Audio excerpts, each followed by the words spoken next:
غسل جنابت کا شرعی یعنی سنت طریقہ۔ غسل کرتے وقت سب سے پہلے دل میں نیت کرے کہ میں اللہ تعالیٰ کی رضا کے لیے غسل کرتا ہوں۔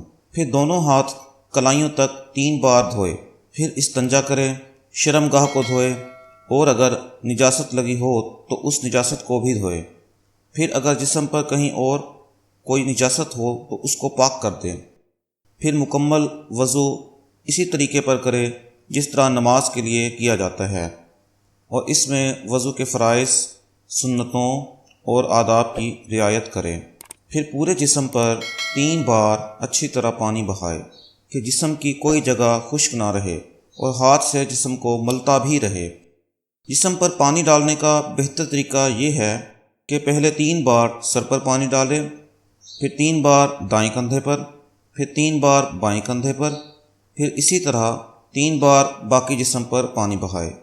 لیکن اگر کوئی شخص اس ترتیب کا لحاظ کیے بغیر ہی پورے جسم پر 3 بار پانی بہا دے تب بھی جائز ہے۔ غسل جنابت کے فرائض: 1 بار اچھی طرح کلی کرنا، 1 بار اچھی طرح ناک میں پانی ڈالنا کہ نرم حصے تک پانی پہنچ جائے، 1 بار پورے جسم پر اچھی طرح پانی بہانا کہ ذرہ برابر بھی خشک جگہ نہ رہے۔ واللہ تعالی اعلم بالصواب۔